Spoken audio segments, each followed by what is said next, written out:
All right, everyone, it's the hour, so we'll get started. I'll remind you again that our Future Technologies Working Group has this webinar every month at this time slot on the first Thursday, and we have slots available. So if you or someone you know has something you'd love to see presented here, have them email me, and we'll get them into the program.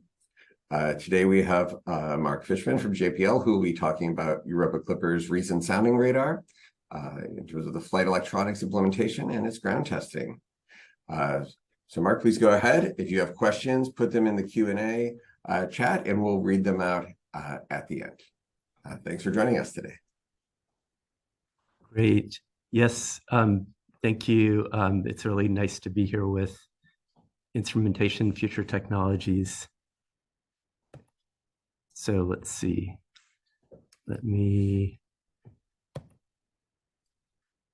Let's see if I can control the screen. So I'm not sure if I can. Okay, there we go. So first, I just wanted to give a definition. REASON is an acronym for the instrument, the radar instrument that we're flying on Europa Clipper. It stands for Radar for Europa Assessment and Sounding, Ocean to Near Surface. And this is work that's culminated, this goes back 20 years or so from a proposed instrument to go to Europa for radar sounding. The people leading this were Don Blankenship, who's our principal investigator. He's at UTIG, University of Texas, Austin, and Alina Masessian, the instrument manager. So REASON, it's a dual frequency sounding radar. It's got an HF band at 9 megahertz and a VHF band at 60 megahertz. And these frequency bands work to complement each other for the primary mission objective of sounding at and below the icy surface of Europa. There's several science applications, but one of the key applications is probing below the surface, getting the vertical profile, taking advantage at these low frequencies of the dielectric contrast between ice and water to identify where that boundary might be, try to figure out what's the thickness of the ice layer and infer what might be a vast liquid ocean below the surface.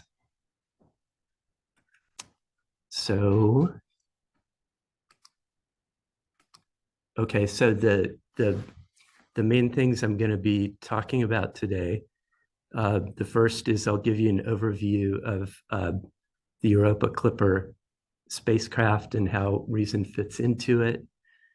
I'll give you a high-level description of the radar instrument design, and then I was going to get into the nuts and bolts of the electronics and give you a little bit of a behind-the-scenes look at what we developed for the REASON radar electronics, how we did the ground testing, and since most recently I was on the instrument engineering side of things, how we did the functional verification on the ground.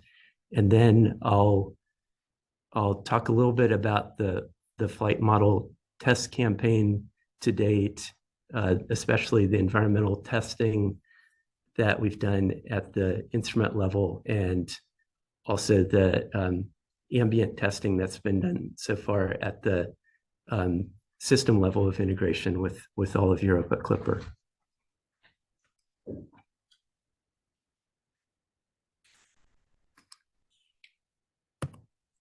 Okay, I guess there's a delay in me flipping the slides. Are you guys able to go to the next? Okay, great. And next one. All right, so overview of the Europa Clipper flight system. This is a computer based drawing of the entire spacecraft, and it's a humongous spacecraft. Once the solar arrays are deployed, it's like the length of a NBA basketball court. So very large. You need the big solar arrays because we're far out at Jupiter. Um, there's 9 instruments on the science payload side, 9 science instruments, and the spacecraft is made up of 3 main components. There's the avionics module that houses most of the electronics for the avionics and the science instruments, and those subsystems are contained in this thing that we call the vault, which is basically a thick aluminum box, about 400 mils thick aluminum, to protect the electronics from the extreme radiation environment. There's also the RF module, so that includes the high gain antenna and the telecom system for receiving commands from Earth and telemetering the science data back to Earth. And then there's the propulsion module or prop module, which is the structure kind of to the right or below the avionics shown here, that includes a rotary joint or 2 rotary joints that are going to the solar arrays, and the solar arrays themselves. So the prop module includes the solar arrays. The reason radar, the active radar electronics are all within the radiation vault, but our antennas are out flapping in the wind in the radiation environment, and those are these. You can kind of see these sticks here on the top side of the solar array as it's shown, and those are the dipole antennas that make up antenna arrays for the HF and the VHF. And so right now in System INT, the entire Europa Clipper spacecraft is put together minus the solar arrays, which includes the Reason antennas. So the solar arrays and the Reason antennas will meet up with the flight vault electronics for the first time in spring of 2024, when we ship everything out to Kennedy Space Center.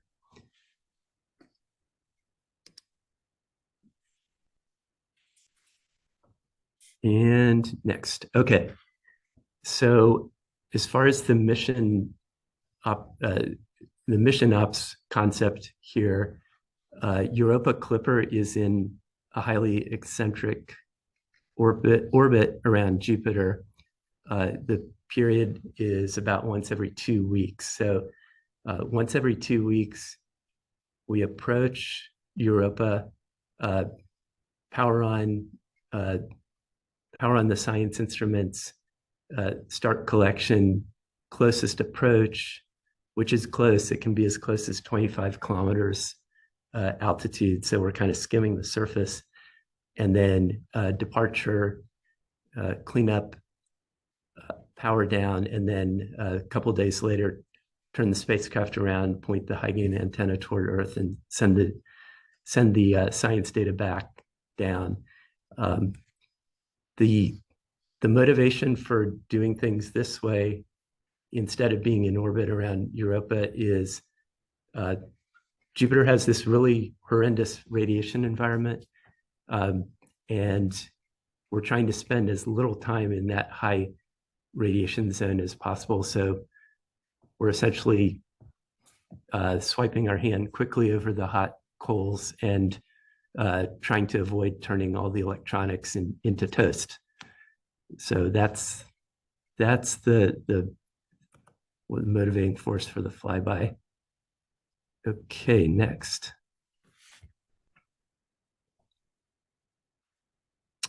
Okay, and to orient you, the coordinate convention system that we use, the plus C direction is the direction of motion of the spacecraft. The plus Y is the down-looking direction. So that's the antennas are basically viewing a scene in the plus Y direction, and you can see the antennas are on the bottom edge of the solar array in this illustration. And then the minus X and the plus X direction you can think of as like the port and the starboard sides of the spacecraft. So we've got, a minus X solar array wing with half of the dipole antennas in the array on that side, and then the plus X wing starboard with the solar array and the antenna elements on that side. All right, next. Okay, so let's see. You know what? You could try clicking the link at the bottom here.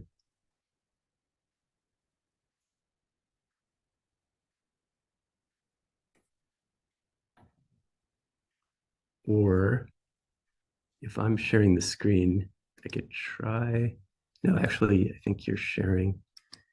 Are you able to click that URL link at the bottom? Yeah, try running that video.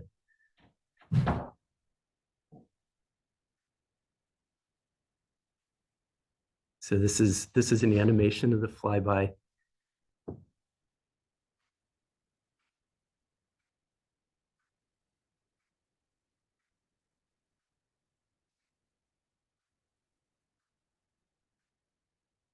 So it's from the point of view of the Clipper spacecraft.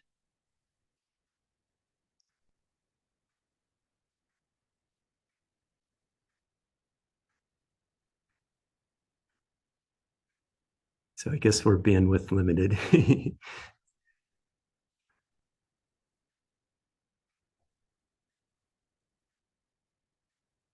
Okay, so this is the approach. When we're within 1,000 or before that point, we power on the radar instrument along with all the other 8 science instruments. When we're 1,000 kilometers out, we start our main science data collection and executing our sequence for that collection. And then we approach Europa. And like I said, the closest approach, it can vary anywhere from 25 to 100 kilometers altitude. And then start the departure. We do our science data cleanup. And then power down the radar.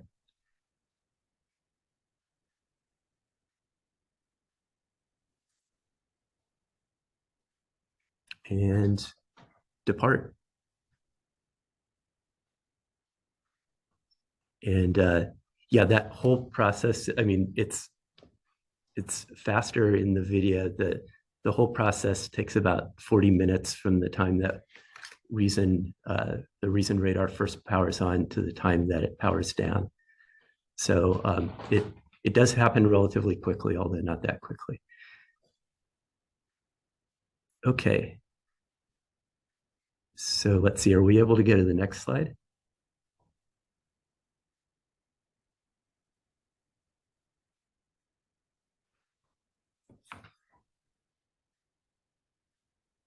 All right, so a little bit of a system level description of the radar and its design. Okay, some of the main specifications, like we were talking about, this is a dual frequency radar system, 9 megahertz and 60 megahertz. It is a linear FM chirp system, so we're transmitting a chirp, and then we do some block floating point quantization compression on the range lines, and when the data comes down to the ground, do the pulse compression processing and so on. The HF is lower bandwidth. It's a 1 megahertz chirp signal bandwidth. The VHF is higher at 10 megahertz. So this is where the two frequency bands complement each other. With HF, we get sounding at greater depth below the surface, but at lower spatial resolution. And VHF, we have more shallow sounding, but higher vertical spatial resolution. And yes, this is an array system, 2 elements on HF, 4 elements on VHF. In terms of our transmit power, our peak transmit power is about 32 watts per array if you add up the individual RF peak powers from each antenna element. The other thing to note is that you can see there are some specs on VHF interferometry at the bottom. We are collecting in independent receiver hardware on board.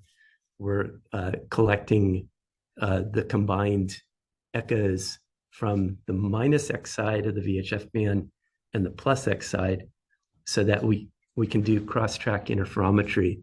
And the motivation for that is that when you're sounding, if you have a desired target a certain depth below the surface, that can actually coincide with if you have strong surface clutter out to the side. And when we want to be able to discriminate the clutter from the signal. So with interferometry, we can look at those phase differences in post-processing and be able to make that distinction and filter out the undesired clutter. In terms of resources, our data rate, we have a peak data rate of 110 megabits per second coming out of the SpaceWire interface from the radar back to the spacecraft, and we've stress tested that. In terms of mass and power, the total mass of the Reason electronics inside the vault and the antennas, it's about 65, 70 kilograms. That's not including some of the coax cable runs, but we're roughly in that ballpark. And as far as power consumption, it depends on the transmit duty cycle we're using during the flyby, but the peak power consumption is in the 60 to 65 watt regime. So not super high transmit power for a radar, although we are trying to conserve energy in Europa Clipper. Okay, next. Okay, so a functional view. So, you know, the Reason radar, it is being a low frequency radar. Architecturally, it's really fairly straightforward as radars go. Because we are operating at relatively low HF and VHF frequencies, we don't need to do any up conversion or down conversion in the RF electronics. The generation of the chirp signals and the down conversion and encoding of the echoes, that's entirely done in the digital electronics. The other thing to note that is simplifying in the architecture is we don't have the radar is not really, it doesn't really have smarts. There's no flight software or flight computer on board. The main control and timing and processing is all embedded in a single Vertex 5 flight grade FPGA, and the reception and decoding of commands, that's all state machine based. And we have this radar parameter lookup table that we load from the spacecraft, and then we basically play out that lookup table. We call that an observation plan, or OP for short. And the radar is actually, it's not intelligent or making decisions about what to do. Everything in the observation plan, as far as what the radar parameter should be at what time in the sequence, that's all determined a priori because we know the trajectory. And then the digital electronics is basically playing out that observation plan in a deterministic way once we get to a very particular point in the trajectory. So that's a little bit on the digital side. On the RF side, the transmitters, they're GaN-based transmitter class D amplifiers, pretty high efficiency.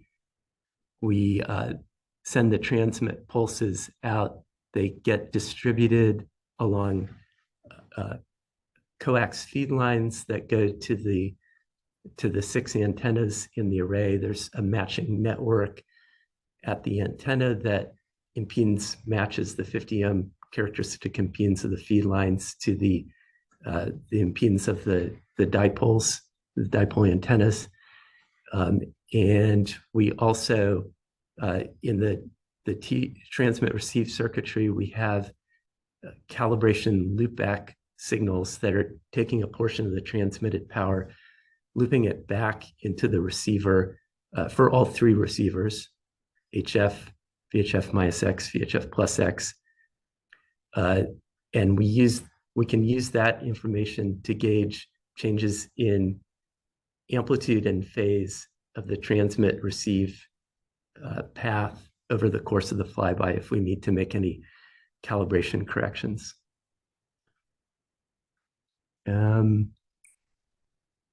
Okay, and let's go to the next. And then that was a functional view of the radar.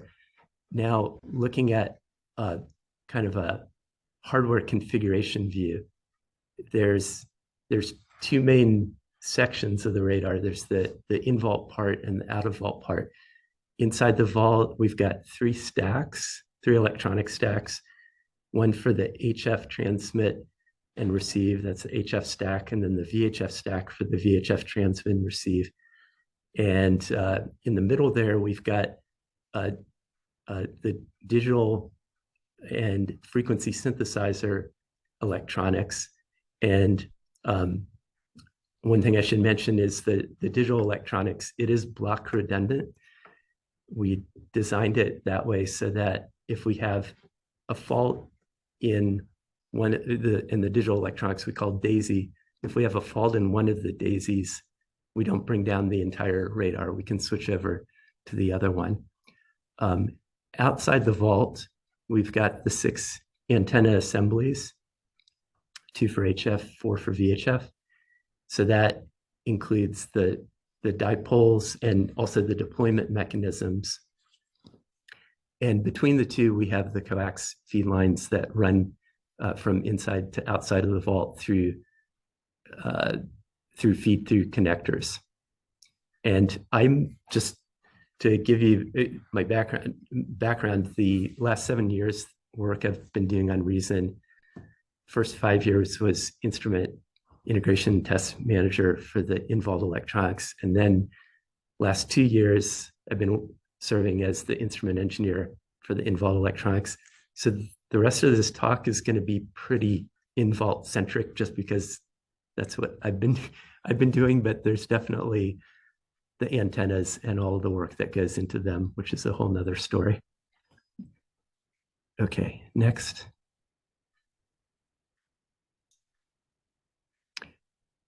All right, so I mentioned this observation plan lookup table sequence that this is part of our operational concept. So during the flyby, as you might imagine, the radar parameters for timing and how much signal to noise we need, how long we need our transmit pulse to be, what our receiver gain needs to be. This is all changing very rapidly and dynamically. So this makes, a flyby instrument like Reason very different from an orbiter like I think Marsis and Charade would fall into that category, where the orbiters have a fairly constant pulse repetition frequency and overall gain of the radar equation gain of the system. This is a totally different ball game. So we needed to come up with a way for each flyby to take the radar measurements in a way that's optimizing sampling in range, sampling in Doppler, signal to noise. And so we came up with this scheme where the radar is essentially dumb and just playing out this obs plan lookup table sequence in a predetermined way. Getting into the details of that architecture for the OP, we used a nested timing scheme that's controlled by the FPGA firmware. And so basically going from the top of the nest down, we have our observation plans, and the main science collection over the observation plan is about 16 minutes long. Go one level deeper, we have what we call dwells. Those get updated roughly once per second or once every couple seconds on that order. And each new dwell, the radar electronics grab the next index in the sequence for setting things like transmit pulse width, receive window width and position, receiver gain, what data, what science types of science packets we're actually collecting. So that happens every dwell. Inside a dwell, we have a thing called a cycle, which is a repeating sequence of events. And you can think of a cycle as being like a pulse repetition interval, but it's not necessarily always synonymous with PRI. It depends on the details of what we're doing. And then the events are basically transmit or receive events at a given frequency band and for a given receive gate duration and position. So a typical obs plan sequence would be kind of the conventional sequential transmit. We transmit HF, transmit VHF, and then we receive HF and VHF, and those echoes can coincide. But we have the flexibility of doing more complex OP settings. There's quite a bit of flexibility in this architecture. So, for example, you could have multiple VHF events nested within an HF event because the VHF typically has more shallow sounding, so the receive gate is shorter. Okay, next. Okay, now we get into kind of the behind the scenes on the flight hardware. But before flight hardware, so we developed an engineering model of the involved electronics first. This really started coming together in like around mid 2019. And it is a close replica of the flight model in terms of form, fit, and function. It's not exactly the same as the FM. It has some differences. One of the key differences is the digital electronics is single string, not redundant for the EM. But it has most of the functionality of the flight electronics. And the EM, we started, like I said, in 2019, getting the subsystems together. it became an incredibly valuable tool for us for cutting our teeth on testing the reason radar and developing our test procedures, identifying issues and resolving those.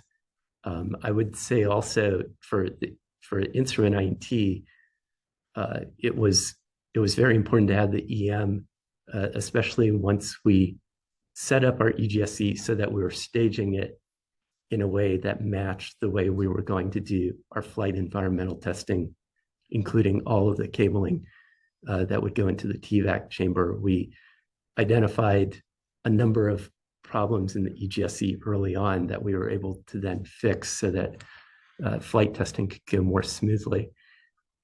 At the same time, the Europa Clipper testbed, which has its own, you can think of as engineering model of the entire flight spacecraft, they needed and they wanted the EM starting back in 2019 so that they could start doing early interface testing with the EM version avionics. So we were in a conundrum because this was an important asset for us, but it was needed by Europa Clipper system testbed. So as a compromise, we built another piece of equipment that we call the Reason Test Model. It doesn't have quite the form or fit of the FM, but functionally it is a pretty high fidelity emulator of the electrical interfaces going back to the spacecraft. So we built the test model, delivered that in early 2020. It went to the system testbed, got integrated into their system, and they've been using it ever since. One of the key functions of the test model is to do trial runs of observation plans that we create before they go to system INT with the full flight system. Okay, next. All right, and then this is the start of the show, the flight hardware that's actually going to Jupiter. The photo on the left shows the 3 stacks, flight stacks with all of the harnessing that's for the HF stack, the DAISY, and the VHF stack. And this left photo was taken before we delivered to Europa Clipper. So this hardware is mounted on mechanical ground support equipment that it's kind of a surrogate plate for the avionics vault before delivery. So the mechanical plate and the thing below it, those are not actually going into space. Then in March of this year, we delivered the in-vault electronics, and then the ATLO, the assembly test and launch operations folks, they installed the vault electronics onto one of the panels of the radiation vault, and you can just kind of barely see it here. This thing that is like, they call it the barn door that is open on the inside. You can see some stuff here. That's the Reason electronics that just got installed by ATLO, and they were in the process of doing electrical interface testing. All right, next. And for instrument INT, for testing at the radar electronics level, there was a suite of electronic ground support equipment that we developed. We developed this in cooperation with NASA Goddard. They did quite a bit of the design and build and helped us with that. There's several components to talk about here. There's the spacecraft simulator, which is emulating bus power to the Reason radar electronics. It's providing the spacewire interface, and it's providing some discrete controls that control how we boot up and configure the flight FPGA. In the middle here, there's an RF test rack. Because instrument INT was testing without the antennas yet, this served as kind of a stand-in for the antennas, and it interfaced to the 6 antenna ports coming off the HF and VHF stacks. It also includes a fairly elaborate switch matrix that interfaces those 6 antenna ports to an entire suite of commercial test and measurement equipment and some custom equipment too. One of those custom pieces of equipment is the fiber optic delay line. That's the thing on the right here. And it's literally a spool of 30 some kilometers of fiber optic line that's in a precisely temperature controlled box, and it's got photonics devices to convert RF to optical and then back. And so given the length of the line, it gives us about 160 microsecond delay that can emulate for us a round trip delay for a point target. So the we can do, you can think of as end-to-end testing of the radar, where we're testing both the transmitter and then delay the echo through the photo. It comes back into the receiver and we can process it. So yeah, I have listed out here, there's several different types of signal generator sources that we have in the system. And from this, there's a number of type of echo scenarios that we were able to use for comprehensively verifying the radar. So point target with the photo, distributed target with the arbitrary waveform generators, and then we could do pulsed and CW waveforms and so on. Oh, right. Next. There's many features that are built into the radar that also allow us to do built-in testing, both on the ground and eventually during the mission. Like most instruments, we have housekeeping telemetry coming back. We call it health and status telemetry. So there's a large number of fields coming back that tell us things about how the radar is operating, what's the current operating state of the observation plan. And there's also a bunch of analog telemetry, temperature, voltages, currents throughout the system that give us kind of an overall picture of the health of the radar hardware. And then there are built-in test modes, like I mentioned the loopback calibration that gives us a way to characterize the transient power times receiver gain function of the radar. As a type of diagnostic, we can collect to within the bandwidth limitations of the space wire, we can collect raw science ADC data. So this is helpful if we see something funny in the receive echoes and we want to look at the raw undecimated data in the time domain and the frequency domain before the data compression happens in the onboard processing. And we also have internal loads in the receiver front end, so we can switch to internal load and measure the system noise floor against other targets, like looking at the galactic noise, and that allows us to do kind of calibration of the radar receiver. Okay, next. There were a large number of tests that we ran in our test campaign. Ambient campaign was in 2022, and then environmental at near the end of that year. But there's also a subset of tests in that group that fall in the category of what we would call a radar standard test. And that means that we're running the test at the instrument level the same way every time. We're using the same OP parameters. We're using the same settings for the EGSE test and measurement equipment.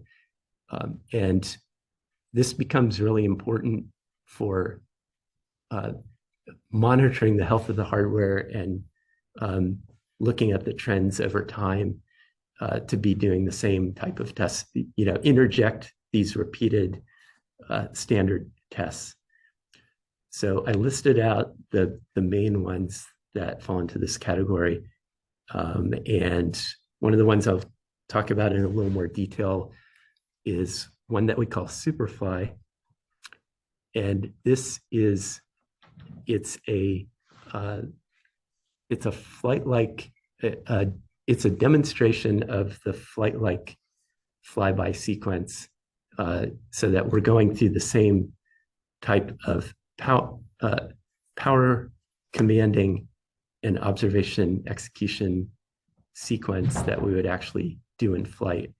But it's tailored in a couple of ways. It's tailored first to operate with the photal so that we can see the delayed echoes coming back and we can be verifying that part of the radar. The other thing is we set up the observation plan for constant transmit pulse width, but then we're kind of faking a flyby where we're starting at 1,000 kilometers altitude and going down, where the photal is actually a shorter delay. It's 160 microseconds. It's not the millisecond regime that you would have at the start of the flyby. So what we do is we start off with a PRI that's emulating a number of echoes in flight. And then we're reducing the PRI as the altitude decreases. At the same time, we're sliding in the receive window along with the PRI. We keep on doing that until we hit our maximum duty cycle constraint for transmit. Then we decrement echoes in flight and start the process over again. We go all the way to closest approach, and then we reverse the process. By doing that, we're changing the duty cycle versus time in this it gives you this very distinctive signature, this kind of accordion pattern, which that gets reflected in the bus power consumption versus time, which is easy to see in real time when we're actually running a test. So it gives us kind of this nice canonical pattern in the bus current versus time. That's a verification that everything is going okay during this demonstration of a flyby. Okay, next. The other thing I would mention is just because of the sheer number of tests that we were doing, and we were running double shifts for a large portion of 2022, it became really important on the instrument engineering side to try to standardize how we assess the health of the radar. And a couple of things that really helped and really paid off in the end. One is we came up with a kind of a standard rubric for how do you evaluate the health of the radar. And we broke that assessment down into several categories. So it became an APGAR score of sorts for the radar. The other thing that was fortunate is we had clever people on the instrument engineering team who very quickly put together automated code for generating all kinds of plots with the real-time telemetry. and that would do all kinds of automated checks to make sure that all of the H&S telemetry was in nominal range, and doing timing rules checks to make sure we're not violating any of the transmit safety timing rules for the radar hardware. So this kind of standardizing and organizing how we look at the data really helped tremendously later on.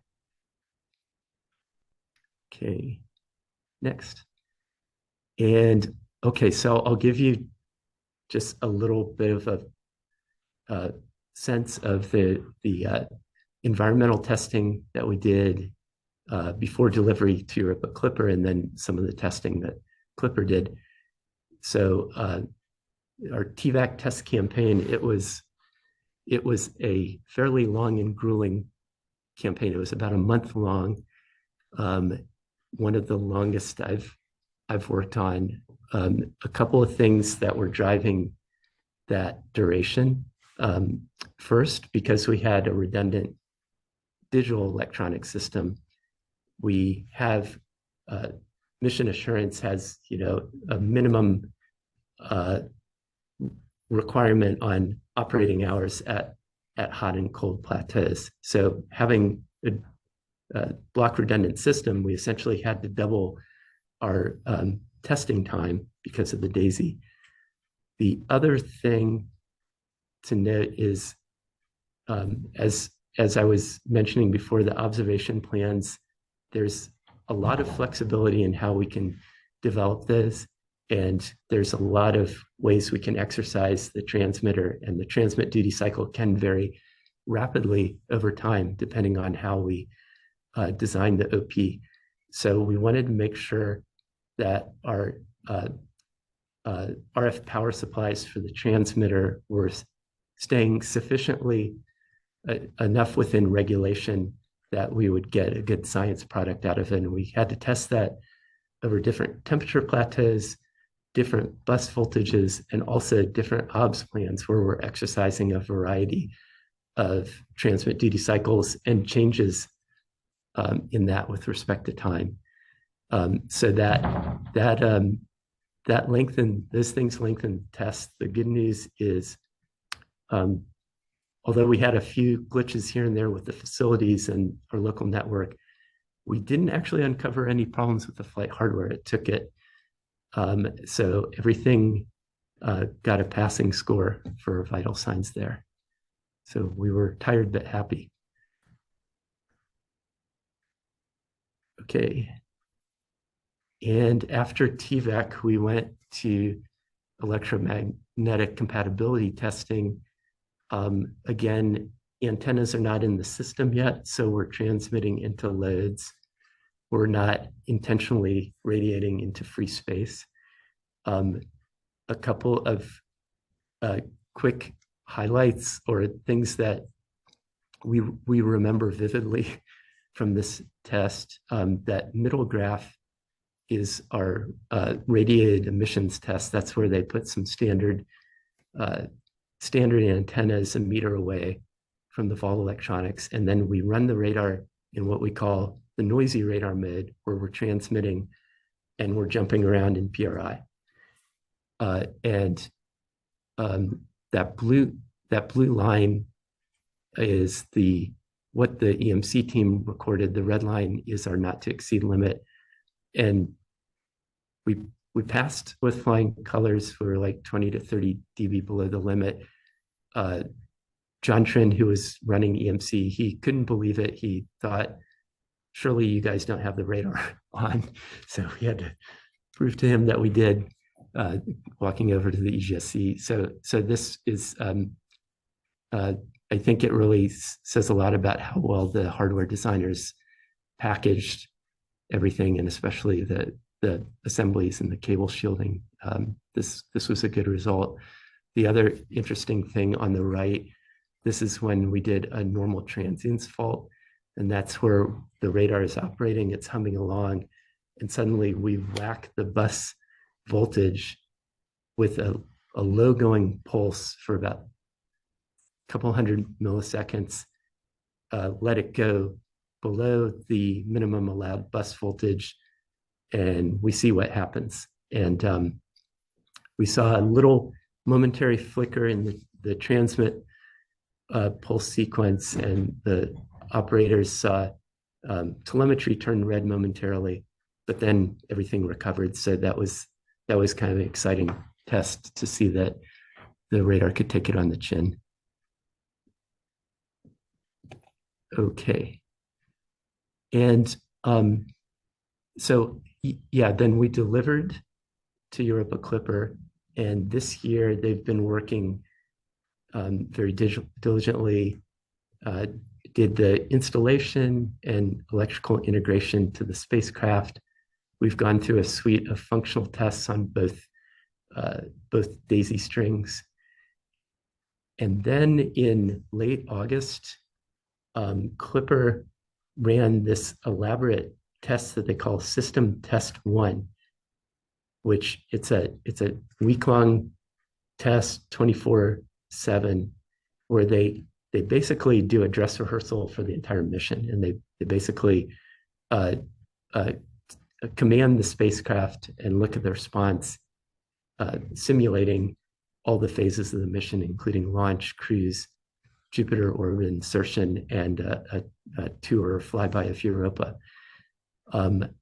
So the flyby, the ST1 flyby, all 9 science instruments were participating, and Reason was one of them. And this graph on the bottom here is a plot of the HF stack, bus power versus time.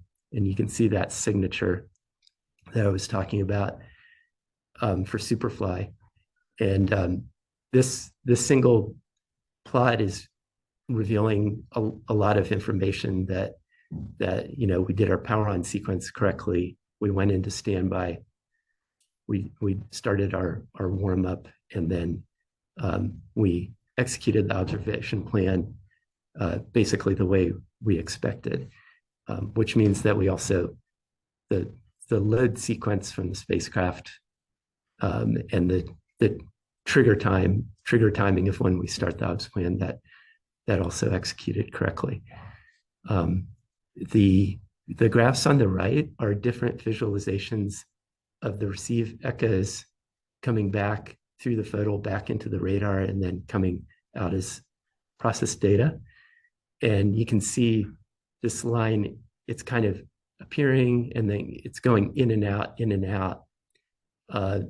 That's basically and a similar thing here, but this is a waterfall plot, range lines and fast time on the horizontal axis and slow time on the vertical. This appearance and disappearance of the echoes is due to that sliding receive window I was talking about. It's basically, we're seeing the receive gate slide over the fixed point target response coming back from the photal, and we're seeing it go to maximum when the gate is fully enveloping the echo. So it's another nice tool in a way to see the transmitter is working, the receiver is working, the control and timing is working, and you kind of get that all in one test, which is nice. Mark, just letting you know we're at 8:53. All right, perfect. Thank you. So I think the last slide, I think that's it. And I wanted to really acknowledge the people on the Reason hardware team and beyond. It was a simple radar and not a simple radar. It actually is not simple to pull off. We needed a lot of smart people, and they were very hardworking, good to work with. So I just wanted to give a shout out here to all of the wonderful people on Reason who did this work. Wonderful. Well, thanks for a great presentation. We have about 6 minutes for questions now. If you have questions, you can put them in the webinar chat or the Q&A. We've got one here I'll start with from Joel Johnson, which says, could you say more about the antenna patterns and how those relate to the spatial resolution obtained, and or if any of the other processing is used to improve spatial resolution. You know what? I could try to answer, but since most of my work was on the involved electronics, Elaine, do you want to take and you might have to come to my laptop because it's using these speakers. Okay. No, no. That's probably a whole nother talk in itself. I mean, I know we're doing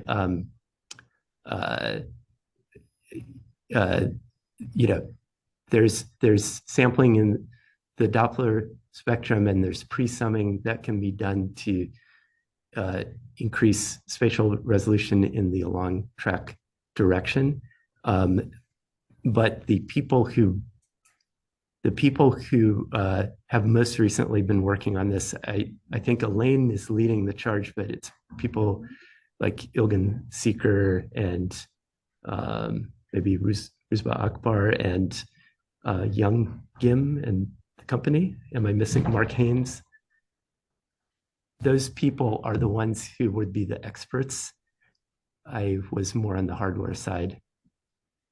Great. Another sort of technical question here, which is how many bands and what is the resolution? And I guess in this case, it probably means range resolution.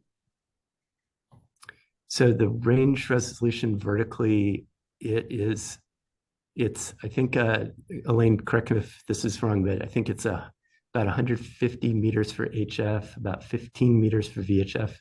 Yeah, based on the signal bandwidth. We also have a couple larger questions about Europa as a target, asking about whether rivers on Europa are like Earth, whether there are clouds on Europa, and commenting on the habitability of Europa. I suspect that's maybe slightly further even than the beam pattern from what your presentation was about. Yeah, you said rivers. That is rivers. What the question said. Okay.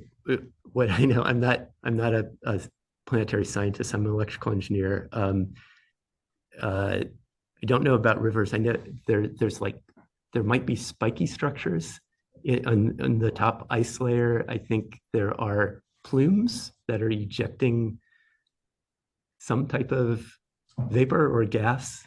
And I think it's actually one of the science instruments on Europa is doing in situ measurements of that. Is that correct? Oh, you can answer the question. Yes, that's right. Yeah, there are plumes, and some of the instruments will fly right through them, hoping to find signatures of life.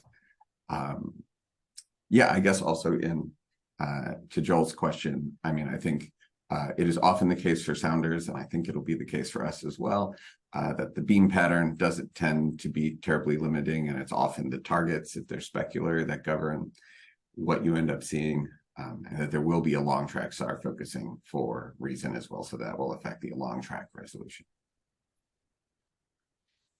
Any other questions with our remaining 2 minutes? I mean, I guess one question I would say is, when you look at this and you had this uncredibly good performance in terms of EMI, like if you were speaking to other groups who sought to have similarly excellent instruments, how would what are the key takeaways to try and get it to go so well in the end?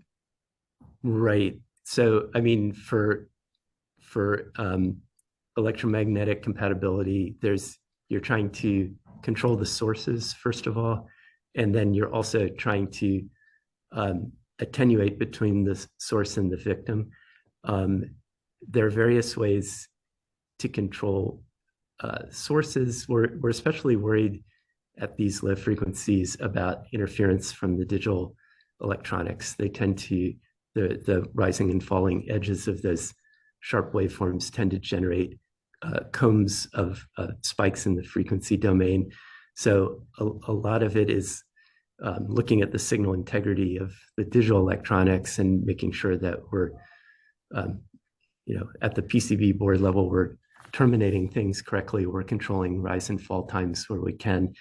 And then as far as the attenuation part goes, You try to do really good shielding of the electronics boxes. There are EMI gaskets you can use. There are EMI gaskets for the connectors, and you try to do really good um, treatment or design and treatment of the cable harness, because those are notorious for radiating. You try to make sure you avoid single-ended interfaces. You try to use balanced differential interfaces, and you shield the heck out of the cables. You usually have at least two layers of shielding treatment, and you have to make sure you terminate that shielding at the cable ends really well. So if you do all of those things, then you can get a quiet instrument, but it takes thought. Amazing. Thank you so much. We're at the hour and we want to respect everyone's time. So if you have additional questions, please feel free to email Mark. And again, if you think of other people you'd like to see in this webinar, please let me know and we'll get them on the docket. Thank Thanks you. again.